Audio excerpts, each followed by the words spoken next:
sekarang itu ya sering tawuran itu ya. Saya menjawab, oh karena sekarang di sekolah nggak diajarkan lagi kaligrafi gitu ya. Nah kenapa? Kaligrafi itu mengajarkan kehalusan, kesabaran, ketekunan, kebersihan. Itu sudah akhlak. Nah sedangkan inti dari ajaran agama itu kan akhlak Nabi.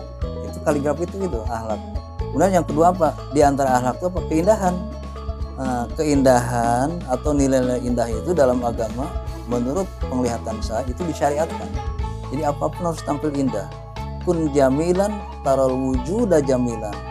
Jadilah engkau cantik, tampillah indah, tampillah cantik.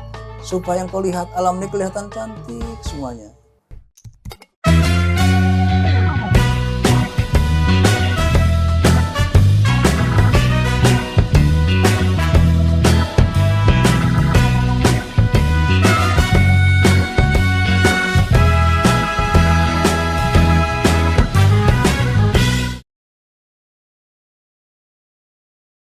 Sahabat Bentara, masih bersama kita di podcast Bentara Budaya. Juga di sini masih ada Pak Didin Sirojudin, maestro seni kaligrafi Al-Quran di Indonesia. Tadi kita sudah berbincang tentang pengembangan kaligrafi lewat Lemka dan pesantren. Saatnya kita akan berbicara dari sisi filosofinya, wacananya, juga aktivitas Pak Didin dalam penerbitan buku-buku yang terkait dengan kaligrafi. Jadi kaligrafi tidak hanya didekati sebagai teknis menulis, tetapi juga sebagai kedalaman ya, wacana, filosofi, dan spiritualitasnya. Pak Didin, tadi di segmen yang pertama cerita buku pertama ya, yang awalnya dari diktat ya. Terus setelah itu buku apa lagi yang dibikin oleh Pak Didin? Jadi buku pertama itu seni kaligrafi Islam, ya. Itu isinya sejarah, ya, sejarah dan wawasan budaya kaligrafi. Nah setelah buku itu bersebar ke mana-mana gitu dan dibaca, ternyata ada sesuatu yang belum masuk ke situ, yaitu apa? Pendalaman keterampilannya. Nah sekarang itu kan para khotbah tuh ingin buku yang isinya itu bimbingan cara menulis yang bagus dan betul. Nah akhirnya sudah itu maka saya itu menulis buku-buku tentang cara menulis, yaitu buku belajar kaligrafi serial 7 jilid waktu itu, dari mulai TK atau era sampai terus itu, terutama anak-anak aliyah itu ya. Dengan gaya-gaya yang spesifik. Jadi secara beruntun diawali dari naskhi. Atau sebelum nasi bahkan dengan menggambar-gambar huruf, yaitu untuk TK mewarnai, terus baru SD itu mengenal naskhi, tapi dilanjutkan pendalamannya itu masuk SMP atau sanawiyah, itu juga nasi pendalamannya gitu. Nah sudah itu barulah masuk ke tingkat aliyah, yaitu non nasi yang lain, yaitu sulus, kemudian ada diwani, terus dilanjutkan ke kufi, rik'ah gitu. Nah, itu buku-buku serialnya. Kemudian ada juga buku serial khusus untuk anak-anak TK itu. Jadi menggambar kaligrafi atau mewarnai kaligrafi yang sudah diterbitkan berkali-kali, dan itu untuk menggedor rasa senang anak-anak kepada kaligrafi tanpa harus buru-buru mendalami hurufnya ya. Tapi yang penting senang saja dulu itu. Maka yang ditampilkan itu kan huruf bersama gambar gitu. Pak Didin juga menerjemahkan ya kitab kaligrafi. Apa saja yang sudah diterjemahkan Pak Didin? Ada beberapa buku yang saya terjemahkan, yang terutama itu Ruh al-Khat al-Arabi karangan Kamil al-Baba Libanon, menjadi dinamika kaligrafi Islam. Isinya apa itu Pak Didin? Isinya itu tentang sejarah kaligrafi itu. Jadi sejarah kaligrafi dari mulai diturunkannya Al-Quran atau bahkan sebelum Islam datang. Jadi isinya itu berkenaan dengan hakikat huruf Arab. Bahwa huruf Arab itu atau tulisan Arab itu sebelum datang Al-Quran itu dapat dikata tidak berkembang dibanding dengan huruf-huruf besar dunia. Seperti Kanemojori, kemudian Cuneiform, kemudian di hieroglif Mesir, kemudian ada Kaminomoji, ada tulisan Devanagari India. Itu Arab itu kalah dari mereka karena orang Arab itu tidak punya tradisi menulis. Iya. Ya ada tradisi menghafal gitu. Apapun dihafal, syair dihafal. Itu diceritakan. Tapi kedatangan Al-Quran itu dengan ayat pertama perintah membaca dan menulis dirasa sebagai bom bagi muslim-muslim awal. Kenapa kok kita disuruh menulis dan membaca? Padahal kita kan nggak lazim menulis dan membaca. Yeah. Itu seperti bom betul. Nah akibatnya apa? Dari situlah terjadi revolusi membaca dan menulis, termasuk revolusi kaligrafi. Itu diceritakan di buku itu bahwa 1500-an tahun sebelum Islam, sejak zaman Musa sampai kedatangan Al-Quran itu, tulisan Arab kuno itu hanya ada 2 jenis. Yeah. Itu musnad dan nabati. Tapi begitu Al-Quran datang, hanya dalam waktu 70-an tahun, berkembanglah tulisan Arab itu menjadi lebih 400 gaya. Yeah. Itu karena dorongan-dorongan Al-Quran. Itu ceritanya seperti itu. Yeah. Sampai kepada cerita bahwa pengaruh huruf Arab itu sangat luas sekali. Bahkan masuk ke Sisilia segala macam. Yeah. Di mana koin-koin yang dibuat oleh mereka yang non-muslim, ada yang mencantumkan la ilaha illallah. Mereka tidak tahu itu. Wah, itu kata-kata untuk orang Islam gitu ya. Saking tahunya. Jadi Raja Opa itu juga mencetak Al-Quran yang ada kata Allah Muhammadnya gitu. Tidak tahu itu Allah Muhammad itu ya. Begitu. Pak Didin kemudian juga membuat buku nasihat kaligrafer ya. Itu gimana persisnya judulnya Pak Didin? Ya. Jadi setelah saya melihat perjalanan panjang para khotot serta kelakuan atau tingkah laku mereka gitu ya. Dan setelah saya melihat bahwa di dalam kaligrafi juga itu ada potensi menghasilkan usaha non migas, uang maksud saya gitu ya. Maka terjadilah beberapa hal dan peristiwa, pertarungan, persaingan dan lain-lain gitu ya. Wah ini harus ditertibkan gini, ditertibkan. Caranya adalah dengan diajak ngaji, ngaji tentang kaligrafi sehingga mereka di-upgrade akhlaknya gitu. Nah dari situlah saya punya ide untuk menyusun. Sebetulnya itu bukan ngarang langsung tapi menyusun dari berbagai sumber gitu ya. Maka jadilah Nasoihul Khototin. Itu sama dengan dan mendekati ke judul Nasoihul Ibad. Nah kita kan itu ini Nasoihul Khototin artinya nasihat untuk para khotot itu, para kaligrafer. Jadi buku Nasoih itu betul-betul berisi nasihat. Yang dinasihatkan kepada para khotot itu terutama pertama sopan santun menuntut ilmu. Kaligrafi itu kan ilmu. Kan disebut al-khottu ilmun. Kaligrafi itu ilmu. Jadi sopan santun menuntut ilmu. Dan yang kedua yaitu cara mengamalkan ilmu. Bahwa semua orang yang punya ilmu itu punya kewajiban mengamalkannya. Sehingga setiap khotot di lemka itu juga nanti jadi guru khot. Kita wajibkan menjadi guru kaligrafi. Dan disitu disebutkan bahwa at-ta'limu zakatul ilmi. Bahwa ngajar itu adalah zakatnya ilmu.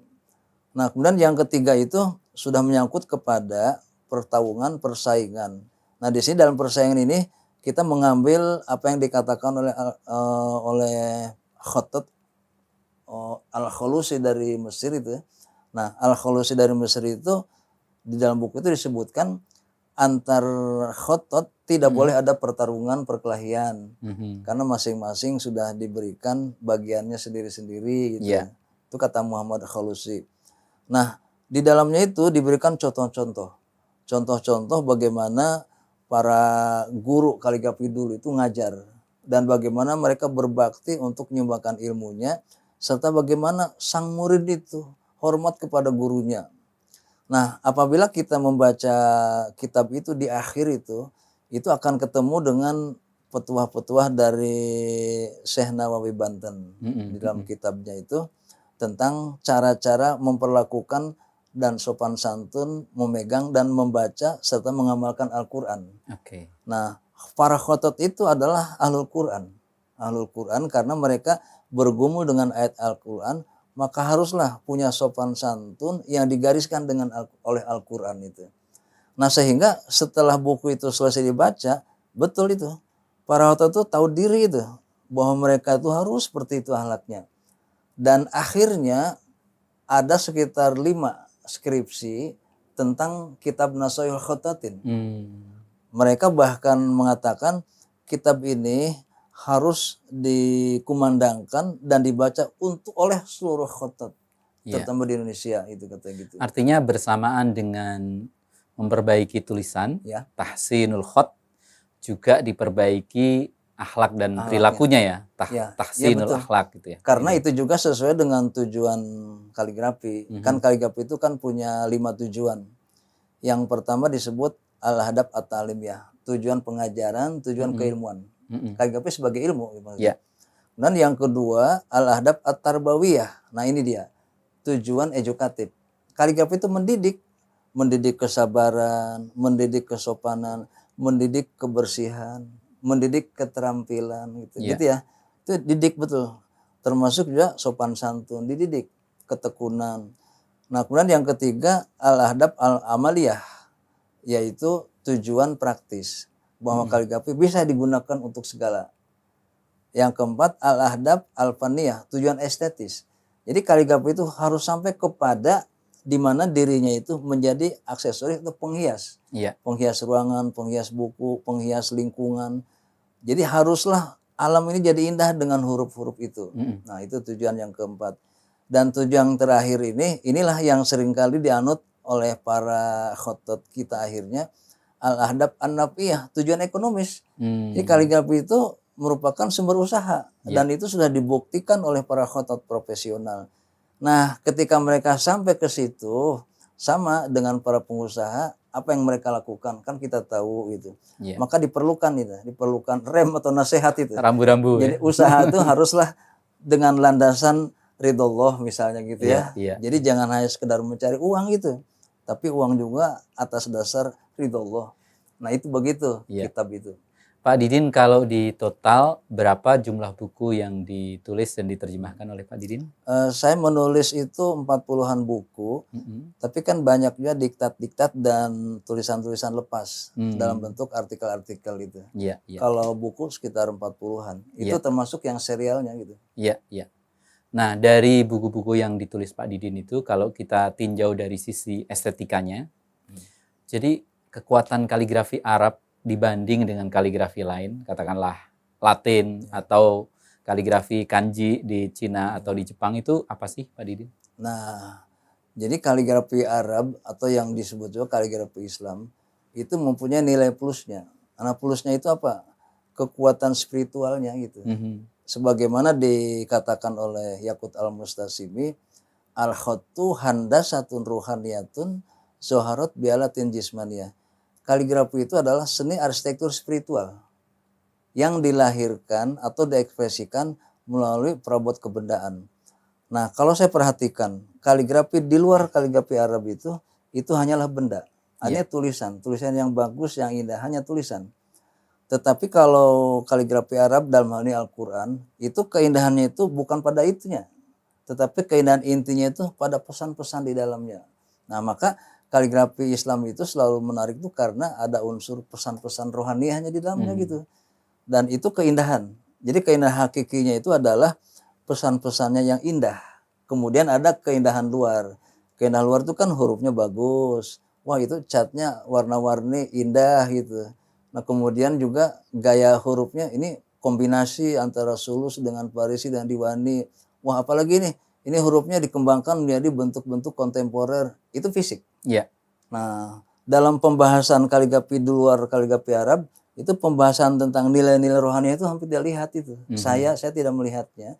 Tapi di dalam kaligrafi Arab atau Al-Quran itu, kadang-kadang itu yang sering jadi perbincangan awal sebelum fisiknya gitu. Spiritualitasnya. Ya itu daya tarik itu nilai spiritual dan pesan-pesan spiritualnya itu. Iya. Tetapi dari sisi fisiknya sendiri, kaligrafi Arab juga fleksibel ya Pak Didin, untuk diterapkan untuk berbagai media. Nah, sekarang mana yang lebih unggul kaligrafi Arab dengan yang lainnya? Itu saya kembali kepada berita di radio dibacakan oleh Colin Wise tahun 81. Apabila disimpulkan dari seluruh kaligrafi besar dunia, Arab yang pertama paling besar, kalaupun ada sesudah itu Cina. Nah, dia ngasihkan alasannya gitu. Alasannya itu pertama Pertama dari segi jumlah gaya. Itu kaligrafi Arab itu berjumlah gayanya itu pernah lebih dari 400 gaya.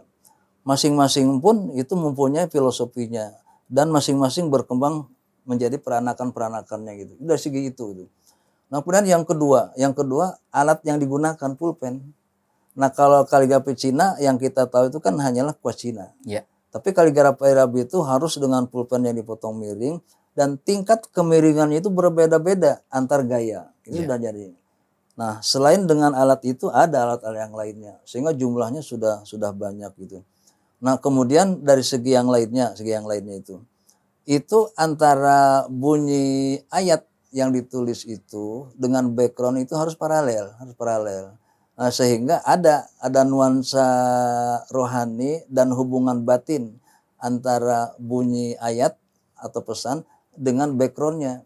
Sehingga kalau seseorang khotot itu membuat ayat tentang innal abrara lafi naimin wa innal fujjara lafi jahimin, di situ ada gambaran surga dan neraka.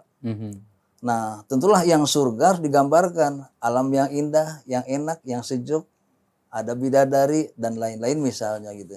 Tapi pada bagian al-jahim neraka itu haruslah suasana sendu, kusam, menakutkan, mengerikan. Nah, sehingga setiap jengkal huruf itu diukur juga dengan kepantasan pengiringnya, yaitu tadi warnanya, catnya, lain-lain.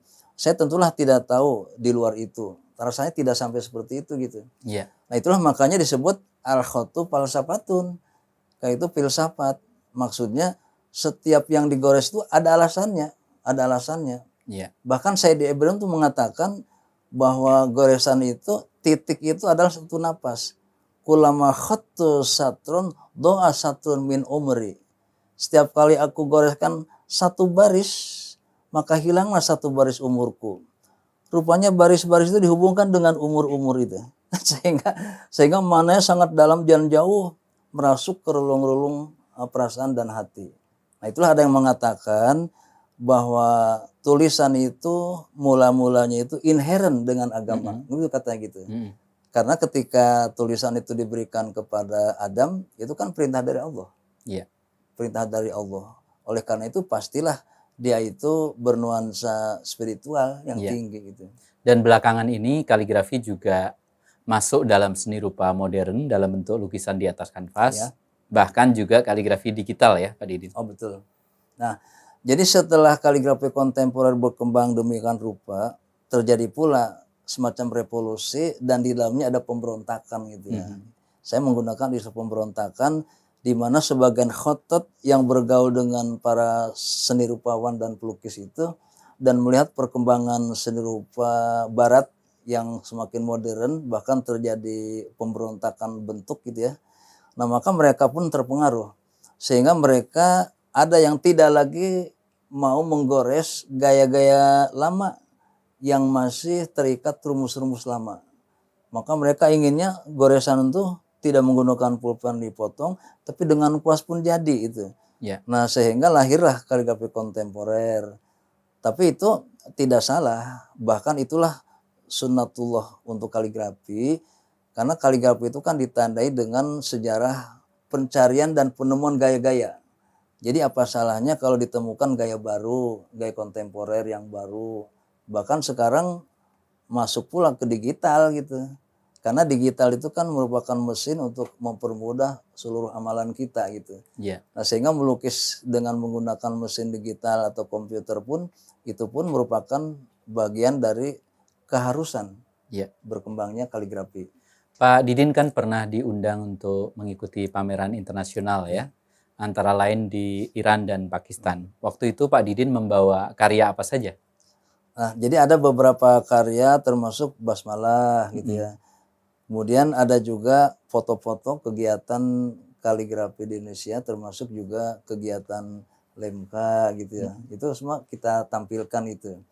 Nah, ada juga gaya-gaya kaligrafi yang menggunakan tekstur gitu. Dan respon publik di luar negeri gimana? Itu kaget juga. Orang Iran itu punya tulisan tersendiri, khat Farisi. Mereka sangat hebat dan luar biasa. Bahkan mereka pun sudah punya pengalaman jauh lebih dari kita. Bahkan lebih dari khotot Indonesia. Nah, tetapi ketika melihat tampilan gaya hot orang Indonesia, mereka kagum itu. Ini kok berbeda gitu. Bahkan di dalam pameran itu pun saya menemukan ada karya punya Khotot Iran. Bagus sekali. Itu karya yang dipahat. Setelah saya tanya, pelukis itu berbisik, pelukis sebelahnya itu, ini kami yang bikin desain, dibawa ke Jepara. Lalu dipahat oleh orang Jepara. Jadi itu karya orang Jepara. Nah, kenapa ke Jepara? Kata mereka, pahatan orang Indonesia itu betul-betul indah, menarik, hebat, luar biasa gitu. Maka kami bawa ke sana ke Jepara itu. Nah, di situ ada kombinasi antara dua pekerja, yang satu khotot, yang satu pemahat gitu ya. Dan ini sudah dilakukan oleh seorang khotot Tunisia, Naji Al-Mahdawi. Naji Al-Mahdawi itu pelukis pemberontak itu, pelukis pemberontak, khotot pemberontak, bekerja sama dengan Hoefingkel dari Jerman. Jadi Naja yang membuat hurufnya, Hoefingkel background lukisannya gitu. Nah itu sudah sampai ke sana gitu. Iya, iya, iya. Artinya apa yang berkembang di Indonesia sebetulnya juga mendapatkan apresiasi di Timur Tengah ya, Pak Didin? Bukan hanya sekedar apresiasi, tetapi berita yang kami terima dari para khotot kita yang juara, yang pergi ke Turki, ke Maroko, ke Irak, itu para khotot di sana tuh berbisik, kami tuh kok tertarik tuh dengan cara-cara lomba di Indonesia, beragam-ragam bentuknya, dan secara direct gitu. Jadi lomba itu langsung 7 atau 8 jam. Kok bisa? Padahal lomba-lomba internasional itu dengan waktu lama, ada yang 4 bulan, 6 bulan, ada 1,5 tahun itu lama gitu. Nah itu unik. Terus yang kedua, di Indonesia itu kok kaligrafi itu ditampilkan dalam lomba yang beraneka bentuk. Dari mulai naskah, hiasan mushaf, dekorasi, kontemporer, digital, batik, dan lain-lain. Nah kalau di sana lazimnya lomba itu hanya hitam putih. Jadi mereka pada pendalaman hurufnya, huruf ansih gitu, pendalaman huruf. Walaupun ada beberapa yang melombakan di luar itu ya. Tapi yang ada di Indonesia itu dianggap lebih kaya. Nah, bukan hanya itu. Ini membelundaknya manusia Indonesia dalam berkaligrafi itu loh. Jadi sekarang itu sudah ribuan peserta lomba.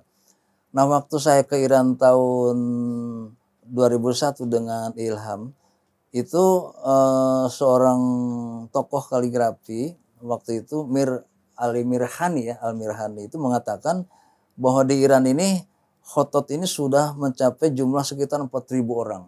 4.000. Nah waktu itu Indonesia belum seperti itu. Tapi sekarang rasa-rasanya lebih dari itu.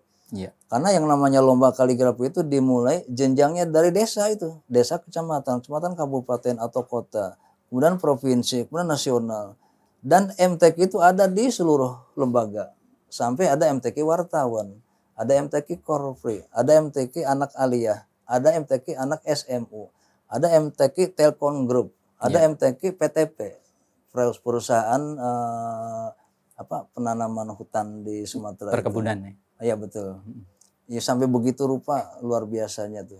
Pak Didin, kan di dalam dunia internasional itu masih berlangsung stigma atau mispersepsi ya tentang Islam. Terutama sebagian publik mengaitkan Islam misalnya dengan aksi-aksi kekerasan, bahkan terorisme dan lain sebagainya. Menurut Pak Didin, bagaimana peran kaligrafi sebagai ekspresi yang indah itu bisa menampilkan wajah yang berbeda tentang Islam? Nah saya pertama menjawab dulu pertanyaan, kenapa anak sekarang itu ya sering tawuran itu ya? Saya menjawab, oh karena sekarang di sekolah nggak diajarkan lagi kaligrafi gitu. Nah kenapa? Kaligrafi itu mengajarkan kehalusan, kesabaran, ketekunan, kebersihan. Itu sudah akhlak. Nah sedangkan inti dari ajaran agama itu kan akhlak Nabi. Itu kaligrafi itu gitu, akhlak. Kemudian yang kedua apa? Di antara akhlak itu apa? Keindahan. Nah, keindahan atau nilai-nilai indah itu dalam agama menurut penglihatan saya itu disyariatkan. Jadi apapun harus tampil indah. Kun jamilan tarol wujuda jamilan.